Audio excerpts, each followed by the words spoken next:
네, 지난 시간에는 그 고려말 정국과 그리고 그 한양에 천도하는 이야기를 했었습니다. 그리고 한양을 천도하고 나서 그 한양을 건설하면서 종묘를 제일 먼저 착공했다는 것도 이야기를 말씀을 드렸습니다.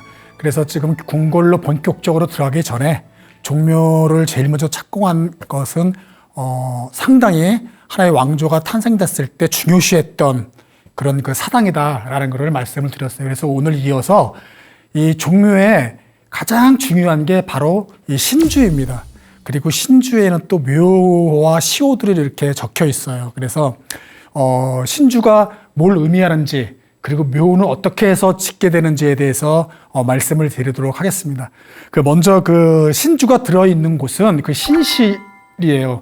신실은 그 안에 정중하게 또 감실이 있습니다. 그래서 그 감실 안에 신주장에 모시게 되어 있고요. 그 신주장의 안에 또 신주독에 신주를 보관합니다. 그래서 거의 그 귀하게 모셔져 있는 곳이 바로 신실이 되겠습니다. 그래서 이 신실에는 정중하게 신주장이 있고 또 이 서쪽에는 책장, 이 동쪽에는 보장, 그러니까 뭐 금책문, 옥책문 이런 책들이 있는 거고 보장에는 도장, 금보, 옥보 이러한 것들이 보관되어 있습니다. 지금 종묘가 상당히 이제 긴 건축물로 되어 있는데 그 이유는 신실이 그 세실로 많이 그 정해졌기 때문에 됐다라고 생각하시면 돼요. 즉 이 원칙은 이 대수가 신친이 대수가 차게 되면은 이것이 영령전에 모셔져야 되는데 그렇지 아니하고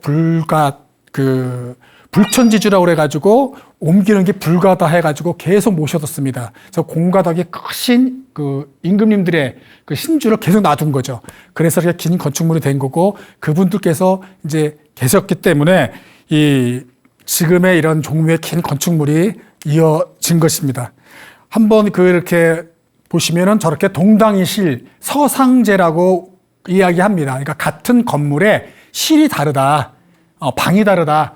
그 방마다 이 감실이 정중하게 있고 그 안에 이제 신주가 모셔져 있는 것이죠. 그리고 서상제라는 것은 이 서쪽을 더 높게 봤습니다. 더 위상을 더 높게 봤기 때문에 서쪽서부터 시조를 해서 1대, 2대, 3대 이런 식으로 해서 쭉 배치가 되어 있습니다. 종묘신실 내부는 이렇게 지금 현재 저 사진 같은 경우는 감실에서 이 신주독을 꺼낸 다음에 뚜껑을 열고서 신주를 지금 볼 수 있도록 저렇게 해놓은 겁니다. 그래서 신주가 3개가 있다라는 거는 서상제니까 맨 서쪽에 구왕, 그 다음은 왕후가 있는 거죠. 즉 그 계비도 같이 함께 있던 거죠. 그래서 한 분만 아니라 그 왕후가 2분, 3분이 계신 경우는 함께 해서 그 모셔져 있는 그 사진입니다. 또 신실 내부를 좀 더 그 그림으로써 나타나 있는 겁니다. 제가 지금까지 설명해 드린 것처럼 저런 배치, 한 실에 배치가 되어 있습니다. 그래서 정중하게 신실, 서쪽에 책장, 동쪽에 보장, 이런 식으로 해가지고, 칸마다 저렇게 내부가 되어 있습니다.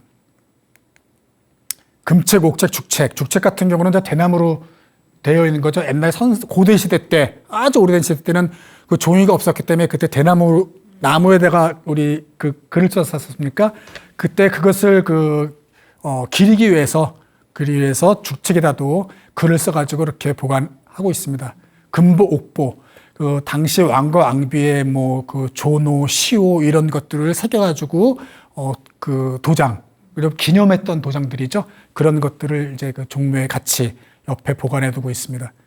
자, 신주는 저렇게 이제 많이들 보셨죠? 예, 그런데 이제 우리가 집에서 보는 신주들은 이제 정확히 좀 엄밀히 말하면 위패라고 합니다. 근데 그 신주라는 것은, 실은 하나밖에 없어요. 그래서 천자나 제후만이 신주를 모실 수 있고, 만들 수 있고, 그 외에 경대부, 그러니까 높은 관직에 있는 벼슬, 관리들도 그들은 신주를 만들지 못하고 위패만 만들 수 있게 되어 있습니다. 고대 중국에서는 그랬다. 이제 그렇게 되어 있었던 것이었고, 그 신주라는 것은 저렇게 이제 이 상하 사방에 구멍이 이렇게 이제 통하게 되어 있습니다.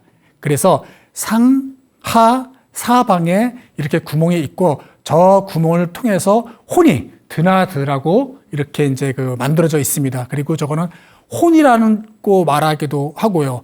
또는 한자로는 귀라고 얘기합니다. 그래서 우리 부모님들이 아이들 너 혼난다, 너 혼 빠진다, 혼낼래 할 때 그 혼이 저겁니다. 그러니까 혼이 드나드는 구멍인데 이제 우리가 아이들 되게 무서운 말이죠. 사실은. 그래서 저기서 유래된 것이고요. 저기에 천이 같은 것들이 씌워져 있는 거는 국왕에게는 백작원, 왕후에게는 청정원입니다. 그래서 그거는 이제 관을 상징하는 거예요. 그래서 국왕에게는 통치권, 그리고 왕후는 어떤 고귀함 이런 거를 상징한다고 이야기합니다. 그래서 저 신주는 뭐라고 그럴까요? 이 옛날 고대에 중국에서는 어떻게 이제 생각을 했냐면은 사람이 죽으면은 이 혼은 날아가고, 혼은 날아가서 원래 돌아가고, 그리고 백은 아래로 내려가는 겁니까? 즉 땅에 들어간다. 그래서 천신, 지기 뭐 이런 식으로 좀 많이 표현을 했어요. 그래서 그 혼과 백이 죽으면 몸에서 떠나는 겁니다. 그래서 신주가 몸체를 상징해요. 그래서 제사를 지낼 때 저 신주를 모시고 혼과 백을 강신해서 신주에 의지하게 하고 이제 우리가 정성과 음식을 바치는 것이 이제 제사가 되겠죠. 그런 의미에서 신주는 상당히 신성하게 이제 대했던 그런 것을 우리가 좀 볼 수 있습니다. 근데 신주는 그래서 아까도 말씀드렸다시피 이제 한 개만이 원래 있는 거죠. 그래서 예를 들면은 퇴계선생 이황 같은 경우도 종택 사당에만 신주가 있는 것이고요. 도산서원이나 여러 서울에 있는 것은 신주가 아니라 이제 위팡들이 이제를 모시고서 우리가 제사를 지내는 거죠. 그래서 그런 의미로 종묘의 신주가 왕과 왕권은 종묘에만 있는 것이라는 것인 거죠. 그래서 그렇게 이제 신주는 의미가 이제 있는 거고요. 저 신주는 또 이제 어떻게 만들어지냐면은 우주, 연주라고 또 우리가 얘기를 합니다. 그래서 이 우주라는 건 뭐냐면은 왕실에서 장례가 이루어질 때는 5개월장이에요. 그래서 왕이나 왕후가 돌아가시게 되면은 이 궁궐에서 이제 빈전에서 계속 장례를 5개월장을 마치고 시신을 산릉에 이제 묻히지 않습니까? 그 산릉에 묻히고 거기에서 이제 미리 준비해 가는 거죠. 신주를 미리 가져가서 거기에서 이제 정해진 미호로 글을 쓰는 거예요. 산릉의 임시 처소로 만들어진 기류궁이라는 처소에서 이제 신주에다 글을 쓰는데 그 신주를 우리가 우주라고 부르는 겁니다. 그래서 그 우주를 가지고 돌아와서 우리가 궁궐에서 이제 혼전에 모셔두는 거예요. 그래서 혼전이라고 그럽니다. 그래서 혼전에 모셔두고서 거기서 이제 또 이제 제사를 한번 지내고 나서 우지라는 제사를 지내고 나서 1년 뒤에 또 연제라는 제사를 지내요. 연제라는 제사를 지내는데 그 제사를 마치고 나서 다시 하나의 또 신주를 만듭니다. 그 신주를 연제라고 하는데 그때부터가 바로 진짜 신주라는 거예요. 그래서 그 신주가 진짜 신주고 그거를 이제 종묘에 봉황하는 거죠. 그래서 그 신주가 그렇게 해서 만들어지는 겁니다. 그래서 신주는 그렇게 두 번에 걸쳐가지고 단계를 거쳐서 만들어지고 우주는 다시 이제 종묘 뒤에다 이제 매안을 하고 연제 때 만들어진 이 연주를 갖고서 우리가 혼전에 봉안하고 다시 종묘에 봉안한다. 이제 그런 의미를 이제 우주 연주는 갖고 있는 것입니다. 자, 신주단지 모시는 듯하다. 이 얘기는 많이 들어보셨죠? 신주단지 모시는 듯하다. 그래서 신주가 조선시대 왕실에서는 상당히 어떤 정통성 그런 것들을 상징하고 조상신을 모시는 효에 또 어떤 예로서의 중요시하게 생각했던 의물입니다. 그래서 왕실에서는 이런 종묘에다가 신주를 모시고 또 높은 관직에 있는 분들은 집 한켠에다가 사당을 만들어 가지고 이 이제 위패를 모시고 제사를 지냈어요. 근데 일반 백성들은 뭐 집 한 켠에 따로 방을 만들어 가지고 할 수 있는 형편이 안 되잖아요. 정말 먹고 살기도 힘들고 방 한 칸에 다 온 가족이 살고 있는 거지 않습니까? 농가에서. 그래서 그들은 어떤 그래도 조상신들한테 제사를 지내고 싶은 그런 마음들이 있기 때문에 신주단지를 만들었어요. 그러니까 조상신을 상징하는 그 신주라는 말과 목이 짧은 그리고 되게 둥그런 항아리, 그거를 단지지 않습니까? 그 단지에 쌀을 넣고 그 단지에 쌀을 놓고서 이제 하나의 그 조상신으로 상징해가지고 모신 거죠. 그래서 집에 안방이나 아니면 뭐 다른 그 곳에 이 시렁에 좀 높은 곳에 시렁 위에 높은 곳에 나뭇가지 위에다가 그 신주단지를 모셔놓고 이제 조상님을 이제 모시는 거죠. 그러니까 조상신이 어떤 그 안에 들어가 계신다기보다는 조상님의 자리 그렇게 생각하시면 돼요. 그래서 그 안에는 지방마다 좀 다른데 대체적으로 보통 쌀을 가득 담아 놓기도 하고요. 또 다른 지방에서는 뭐 동전을 넣기도 하고요. 그런 의미로서 이제 그 일반 그 양인들 백성들은 모셨던 겁니다. 그래서 신주단지 모시는 타다. 그래서 상당히 귀하고 그리고 정성스럽고 조심스럽게 모셨던 게 신주단지이기 때문에 어떤 다른 그 대상물을 우리가 얘기할 때 막 귀하게 생각하고 조심스럽게 대할 때 신주단지 모시는 듯하단 말이 이제 유래된 그런 그 말이 되기도 합니다. 자, 또 이제 신주는 이렇게 종묘에 계속 잘 보관되어 있던 것만은 아니에요. 순환을 또 많이 당합니다. 왜냐하면 임진왜란 때 종묘가 싹 불탑니다. 그러니까 그 왜군들이 종묘에서 주둔해 있었거든요. 그러는데 어떤 기록에 의하면은 뭐 종묘에서 막 죽어나가고 병도 들고 그래가지고 거기서 조상신이 우리에게 그 피해를 주는 거다 왜군들이 생각해서 이제 불을 지르고 나갑니다. 그래서 싹 불이 타고 또 이제 그 전에 그 불타기 전에 이미 신주들을 다 빼가지고 피신을 갈 때 같이 갑니다. 그렇게 가서 이제 모시기도 하고요. 그래서 막 그 지방을 뭐 개성, 평양, 함경도, 황해도 막 이렇게 떨어져 다니기도 하고요. 그 다음 또 이 병자호란, 인조 때 또 이제 그 청나라가 쳐들어오지 않습니까? 그래서 강화도로 파천을 갈 때 같이 신주도 함께 또 강화도의 행궁의 사당에 모셔지기도 합니다. 자, 그때 이렇게 뭐 인순하고 신주, 그 명중의 비죠. 그 신주도 이제 잃어버리게 되고 또 그 문종하고 신주, 중종의 비인가요? 그래서 그분의 그 신주도 막 깨지고 그래서 다시 수리하고 고치는 그런 순환을 당하기도 합니다.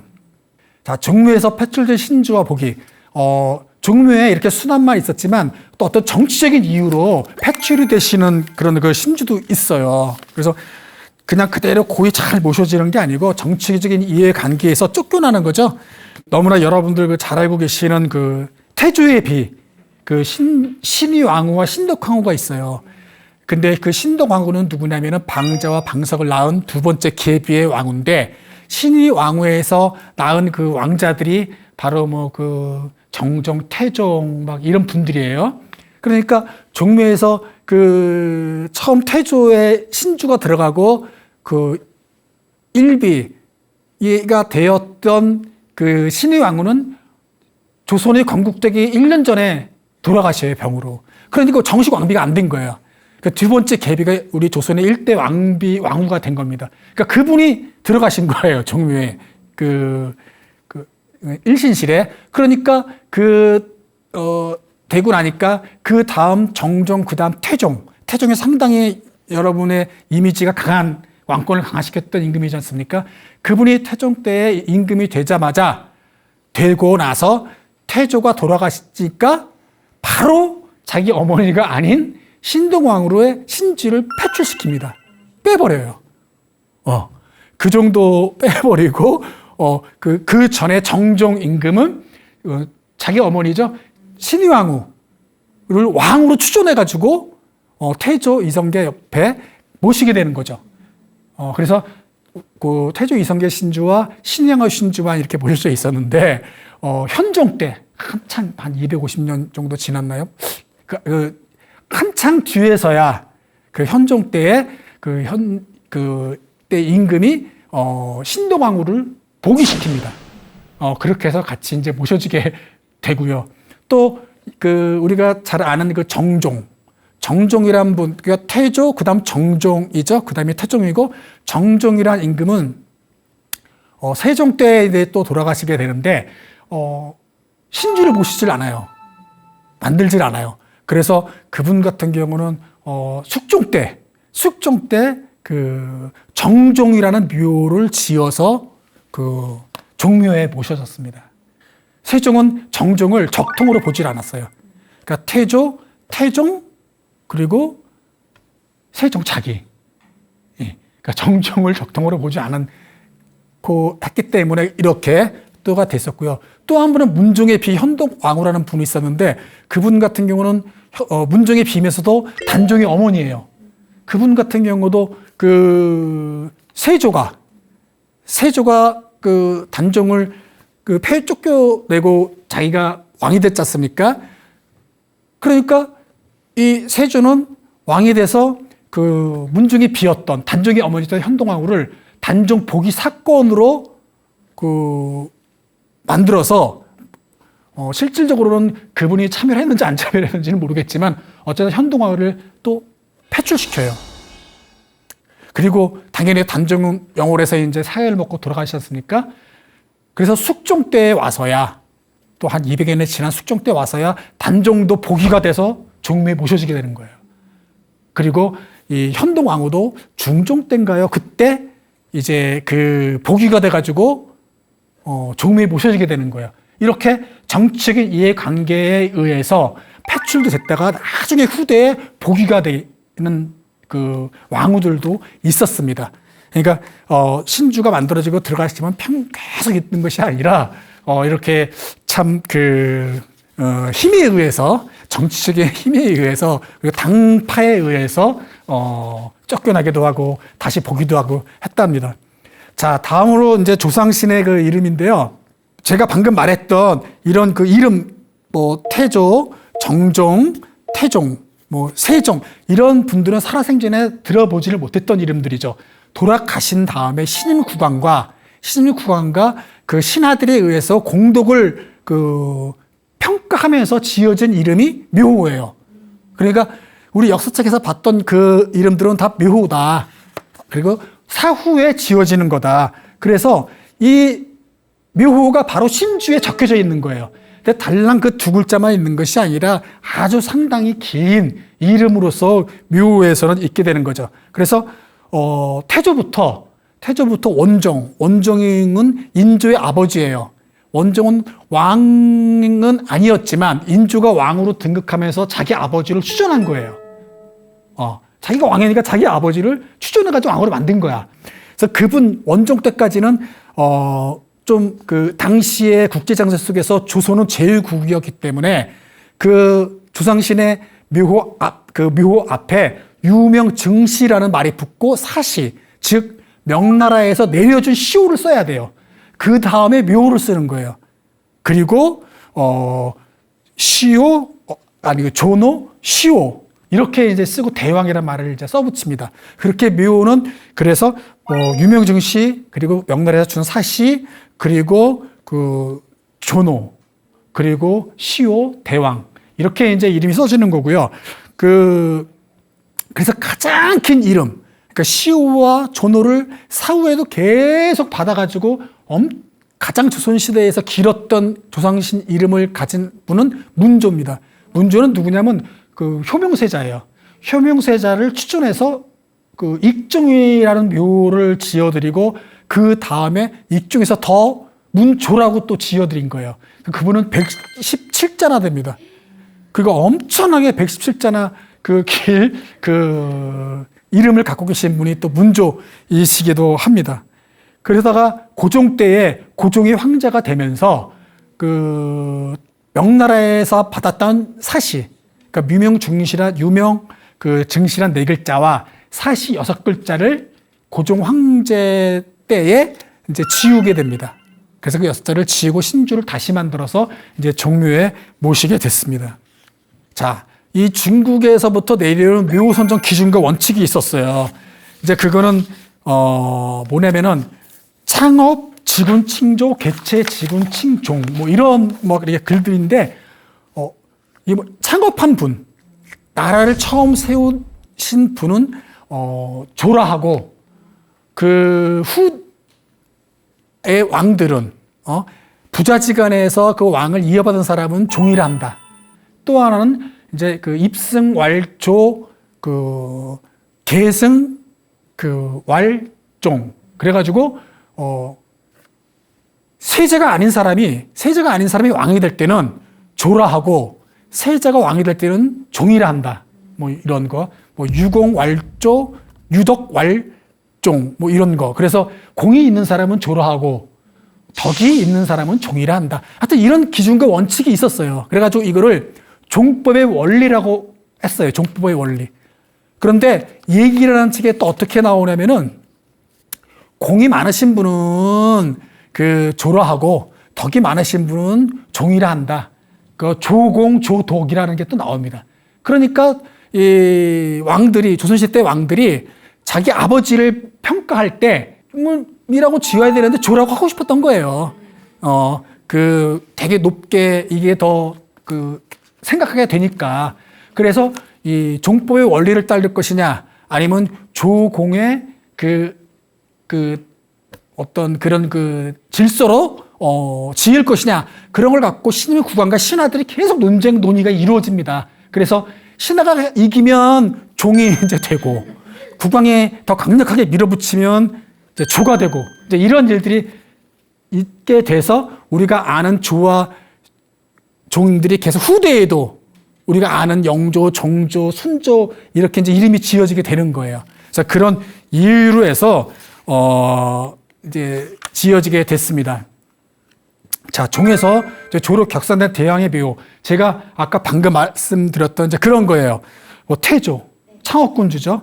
세조, 반정을 한 거죠.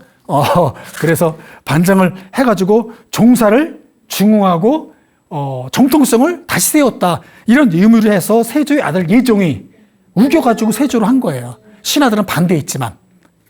또 중종 같은 경우는 누구죠? 연산군에 폐위시키고 왕이 됐지 않습니까? 그런데 중종의 아들은 그 인종인데 재위기간이 8개월밖에 안 돼요. 그래서 그랬나요? 신하들이 계속해서 강력하게 안 된다. 직계로 이어서 왕위가 됐기 때문에 조로 할 수 없다. 그래서 강력한 반대가 돼서 중종으로 그대로 쓴 겁니다. 중조로 그의 아들을 만들려다 못한 거예요.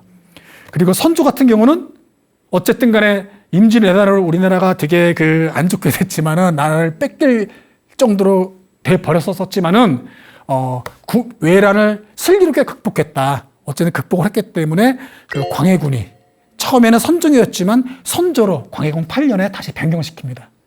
그리고 인조 같은 경우는 그 병자호란 뭐 이런 걸 어쨌든 이겨내고 다시 중흥을 한 그런 또 임금으로 이제 된 것이죠.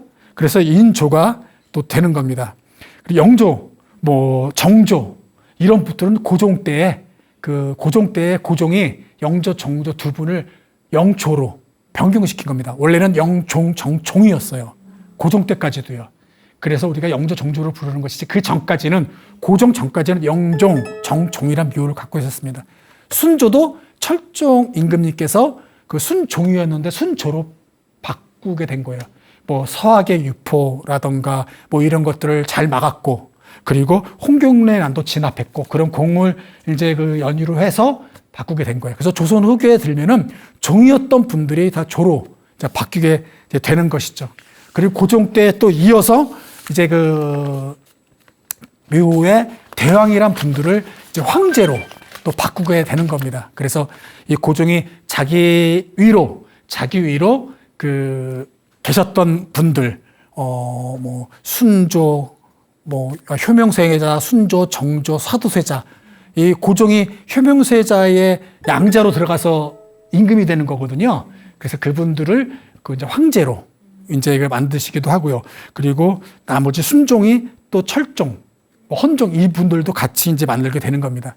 그래서 황제로 이제 격상된 이제 대왕들이 이제 생겨되는 거죠. 그래서 영조의 가계들을 보면 많이들 헤매시고 잘 이해가 안 되는데 가계들을 보시면 이해가 되는 거예요. 그 고종과 순정은 바로 흥선대원군의 아들이고 남영군은 이 사도세자의 은신군의 양제로 들어가게 되는 거예요. 그래서 반계 집안이죠.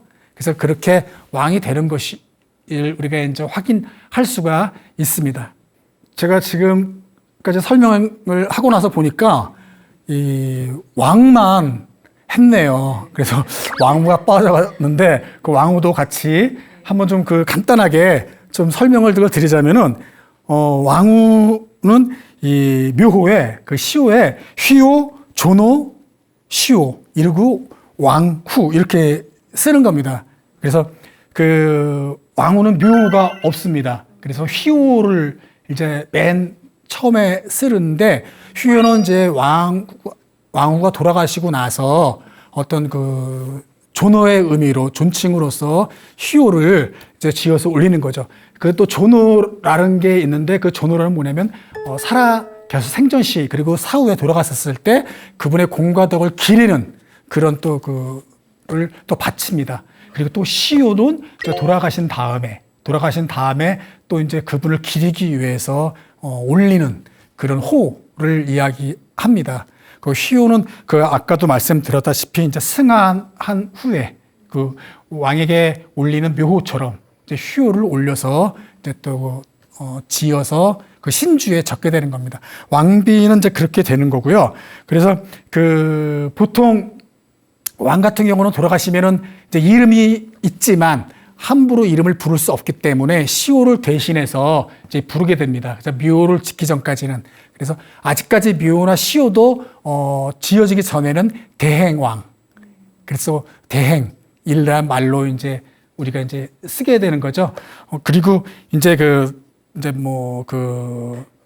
묘도 정해지고 시호도 정해지고 조노도 정해지고 다 정해졌을 때 맨 아래에다 대왕이라는 말을 써서 이제 신주에 이제 적게 되는 겁니다. 그래서 왕후와 그 국왕은 이렇게 이제 그 묘에는 아주 긴 글자들이 이제 신주에 써지게 되는 것입니다. 지금 우리가 그 보고 있는 신주 같은 경우는 처음부터 태조 위성계 때부터 계속해서 후대 왕들이 선왕에 돌아가셨을 때 그 적어서 만들어서 올려놓은 것이 아니라 어떤 그 임진왜란이라든지 병자호라든지 아니면은 방금 말씀드렸던 것처럼 조노나 시호를 후대 왕들을 계속해서 지어지고 올렸을 때 다시 만들어서 신주에 모시는 겁니다. 그래서 맨 처음에 만들어졌던 것이 아니고 나중에서 이렇게 이제 고쳐지기도 했던 것들이 이제 현재 종묘에 모셔져 있습니다. 그래서 이 조와 종이 이렇게 만들어져서 신주에 적히는 것들은 어떤 그 딱 원칙과 기준에 의해서 정해져서 지킨 것이 아니라 후대 왕들께서 이 선왕의 어떤 공덕을 기리고 그리고 그 어떤 정치적인 이해관계 뭐 이러한 것들로 인해서 힘의 또 그 왕권과 신권의 강화에 의해서 묘들이 정해지기도 했었습니다. 이제 그렇게 신주들은 이제 정해지게 됐던 것들이고요. 묘가 이렇게 이제 정해지게 된 것이죠. 그래서 지금 여기 보시면은 뭐 이렇게 묘들이 맨 위에 이제 있게 돼 있고 이런 것들은 유명정시 그리고 명나라에서 제공했던 사시가 지워지고 만들어진 것을 우리가 이제 볼 수가 있습니다. 고대 중국의 묘 선정과 기준의 원칙은 이제 어렵게 아까 좀 말씀해 드렸는데 한마디로 말하면은 나라를 세운 분은 이제 조로하고 나라를 계속 잘 이어받으신 분들은 종이라 하는 것인 것이죠. 그런데 이 왕들이 어떤 나라를 잘 못 다스려 가지고 반정으로 해서 왕이 되신 분들도 나라를 다시 세운 것과 같이 중흥을 도모했다 해서 이제 조로 붙이는 이제 이것이 조선 전기까지 이어졌고 후대에 있어서는 후대 왕들께서 선왕들의 공을 상당히 높이 평가해서 이제 조로 이제 바꾸게 되는 이런 일들이 이제 생기게 되는 것입니다. 그래서 이 어떤 종법의 원리를 따르지 않고 조선은 이 공덕을 평가해 가지고 이제 그 종을 조로 바꿨던 일들이 계속해서 일어나게 됐던 겁니다. 이 고종 때 이제 방금 제가 말씀드렸던 것이 가계도를 보면 알 수가 있습니다. 영조는 그 효장세자와 사도세자가 있었습니다. 효장세자는 이제 그 돌아가시게 되는 거죠. 사도세자는 그 창경궁에서 뒤주에 갇혀 돌아가시지 않습니까? 그러니까 영조가 그 정조를 다시 왕위로 하기에는 명분이 약한 거예요. 왜 사도세자가 수많은 사고를 쳐가지고 어쨌든 간에 돌아가시는 거지 않습니까? 이 노론의 입김이 너무너무 또 이제 세서 영조가 어쩔 수 없이 그렇게 이제 했지만은, 뒤주에 갇혀 돌아가시게 했지만은, 어쨌든 그렇기 때문에 사도세자의 아들로 왕이 될 수가 없었어요. 그죠? 그래서 효장세자의 양자로 들어가서 왕이 되는 겁니다. 그리고 이제 순조가 왕이 되고, 그 다음에 효명세자가 왕이 되는 거죠. 근데 효명세자가 또 일찍이 돌아가시니까 효명세자의 아들이었던 헌종이 이제 왕이 되시는 거죠. 그리고 헌종께서는 이제 또 아들이 없으시니까 자식을 못 낳게 얻게 되니까, 그 다음에 은원군에서 낳은 철종을, 그때 강화도에서 농사졌다는 분이시죠. 철종을 이제 순조의 양자로 또 입적을 해가지고 이제 철종이 왕이 되는 겁니다. 이제 그렇게 해서 됐는데, 다시 또 후대가 이어지지 않으니까 이제 이 효명세자의 이제 부인이었던 이제 신정왕후라는 분이 있죠. 조대비라고 우리가 많이 알려진 분인데, 그분이 이제 흥선대원군과 결탁을 하게 되는 거죠. 왜냐하면 저 당시에 순조의 비, 헌종의 비, 이런 분들이 다 안동김 씨의 세력들이었어요. 엄청난. 근데 효명세자의 비였던 신정왕후는 풍양 조씨였어요. 그래서 우리가 조대비라고 부르는 거죠. 그러니까 풍양 조씨 조대비와 이 흥성대원군이 결탁을 해서 안동김 씨의 세력을 이 조종에서 내보내고 물리치려고 했던 것이죠. 워낙 강하니까요. 그래서 그것들이 서로 간에 맞았기 때문에 흥성대원군의 아들 고종을 효명세자의 양자로 입적해서 조대비의 명으로 왕이 되는 거예요. 이제 그러니까 사실은 너무나 멀어진 친족이었죠, 고종은. 이제 그러니까 그분께서 효명세자 양자로 들어가셨기 때문에 다시 한번 자기가 정통으로 나는 왕이 된 거다라고 해서 아까 조금 제가 말씀드렸던 자기 위에 계신 선대 분들을 조로 바꾸는 거예요.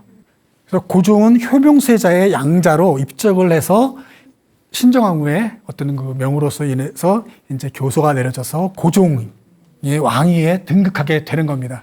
자, 그런 정치적인 이해관계 이유 때문에 이제 고종이 왕이 될 수 있었던 것이었죠. 그렇지 않았으면은 누가 됐을지 모르죠.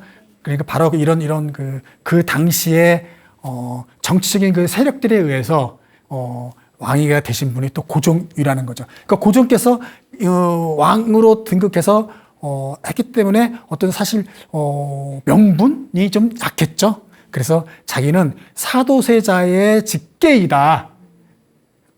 사실은 아닌 거죠. 양자로 효명세자로 입적했기 때문에 그런 어떤 뜻으로 이 정조를 이제 추존해서 정종이었던 분을 정조로 변경을 하는 거고요. 또 그 위에 계셨던 이 영조도 당연히 이제 정이었지만 영조로 조로 변경을 하는 겁니다. 이 사도세자 분은 이제 우리가 세자로 돌아가셨지만 나중에 이제 추존은 돼서 우리가 이제 장조가 된 거예요. 장종이었다가 또 장조로 된 겁니다. 그러니까 추존해서 종이 됐었는데 다시 또 조로다 바꾸는 분이 이제 효명세자 같은 분도 입종이었지만 나중에 다시 또 문조로. 그래서 종묘에는 사도세자는 장조로 되어 있고 효명세자도 문조로 이렇게 이제 묘가 적혀 있는 겁니다. 그러니까 두 분은 다 또 왕이 아니었지 않습니까? 하지만 나중에 그의 후대 왕들이 추존한 거예요. 그래서 종묘에는 우리 조선 왕실이 27명의 왕이 나오셨고 거기서 광해군과 연산군이 폐위됐기 때문에 25명이지만 종묘에는 30명의 왕이 계신 거예요. 그래서 그럼 25명만 계셔야 되는데 나머지 분들도 또 왕이 이렇게 이제 계시는 그 이유는 바로 이 추존된 분들이 그 안에 계셔가지고 계시기 때문에 되셨다. 그러니까 그 19칸, 16칸 하니까 34분이네요. 그 왜 목조, 익조, 도조, 환조, 태조, 이성계의 성대에 4대수도 모셔져 있습니다. 그러니까 34명 되는 건가요? 이렇게 많은 분들이 이제 계셔가지고 종묘와 영령전에 계시게 됐습니다. 자, 이제 영조의 가계들을 봐야 조금 이 고종에 등극한 것과 좀 이 복잡하게 후대되어 있는데, 보시면은 우리가 그래서 조로 바뀌었구나라는 거를 좀 우리가 이해할 수가 있습니다. 자, 지금 보시는 그 건물이 종묘죠? 그래서 종묘가 19분이 저기에 유패가 신주가 모셔져 있는 것이죠. 그 영령전에는 16분이 모셔져 있는 겁니다. 그래서 이 신실 한 칸에 그 국왕님, 신주 하나와 왕후 한 분이면 하나, 두 개면 두 개가 같이 함께 모셔져 있는 것을 알 수가 있습니다. 그래서 저렇게 긴 건축물이 길어질 수 있게 됐던 것인 거죠.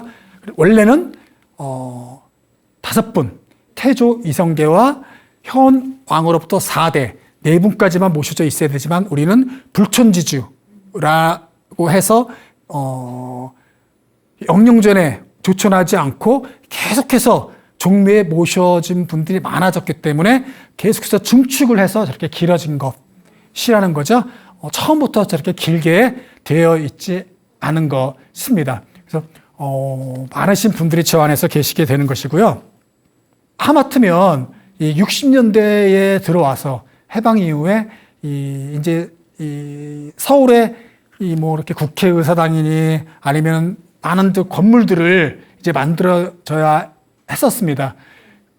그럴 때 이 터가 이제 마땅한 게 없었나 보죠. 그래서 국회에서 많이 논의됐던 게 여러 군데가 있었습니다. 남산에 지금 어린이회관이었나 옛날에 거기도 들어설 뻔했다가 거기서 이제 그게 어떻게 취소가 돼서 다시 또 몰색을 하는 가운데 이 종묘에서 이 종묘에 신주가 계신 건물을 헐어버리고 짓자는 건 아니고 바로 그 앞부분에 광장이 있지 않습니까? 넓은데 그 부분에 저렇게 높은 건물로 빌딩으로 해가지고 국회의사당을 글자해서 이렇게 신문에까지 나왔던 거예요. 하지만은 그때 예산이 부족해서 저거를 시행을 하지 못했던 기사가 이제 저기 이제 나와 있던 겁니다. 이제 결정이 돼서 저렇게 해서 짓는다, 어떤 건축가가 저렇게 만들었다, 이런 게 이제 60년대 신문에 나왔었던 것입니다. 그래서 하마터면 이렇게 종묘 앞에 저렇게 긴 높은 우리가 건물을 가질 뻔하게 됐습니다. 그 이후에도 또 세종대왕 기념회관인가요? 그거를 또 짓자라고 또 나왔었어요. 그래서 그 기념회관을 또 저기다가 지을 뻔한 적이 있었습니다. 근데 그게 성사가 안 됐어요. 그래서 다행히 이제 종묘를 지금 600년 동안 건축물이 증축된 건축물을 우리가 볼 수 있었던 겁니다. 그래서 세계문화유산 유네스코에도 등재가 되었던 것이고 그 안에서 이제 다음 시간에 우리가 또 이제 듣겠지만은 종묘 재래악도 무형문화유산으로 등재가 될 수 있었던 것입니다. 이거는 이제 종묘가 이제 무산되니까 사직단에 이제 또 짓는 거로 해서 기사가 화됐던 거예요. 사직단 가보셨나요? 이 경복궁에서 우측에 이 서쪽에 계속 있던 그 사직단이죠. 농사의 신과 곡식의 신을 모신 거죠. 그래서 그 사직단에 다시 또 국회의사당을 짓는 거로 하자 해서 또 지을 뻔했던 기사가 나왔던 겁니다. 그러니까 60년대는 이제 해방 이후에 또 6.25 전쟁이 나고 했기 때문에 문화유산 문화재보다는 다시 나라를 이제 그 안정화시키고 국가로서의 이제 틀을 만드는 데 더 신경을 썼기 때문에 문화재 문화유산의 복원은 뒷전이었죠. 그래서 인식이 상당히 낮았었습니다. 그래서 저런 그 공간들은 이제 이 국가에서 새로운 공공기관의 건물로 좀 지으려고 했나 봐요. 그래서 이렇게 이제 뭐 이 종미와 사직단 이런 데가 이 국회 건물로 이제 올려져 있었습니다. 이렇게 이제 다행히 이제 그 종묘와 사직단 이렇게 이제 남아 있게 됐고요. 뭐 70년대, 80년대 그때도 이 종묘는 이 앞은 상당히 좀 시장가가 같은 그런 데였어요. 그러니까 신주가 모셔져 있는 사당이었지만은 바로 종묘 앞에 이렇게 뭐라고 그럴까요? 막 시장과 같은 그런 장소였습니다.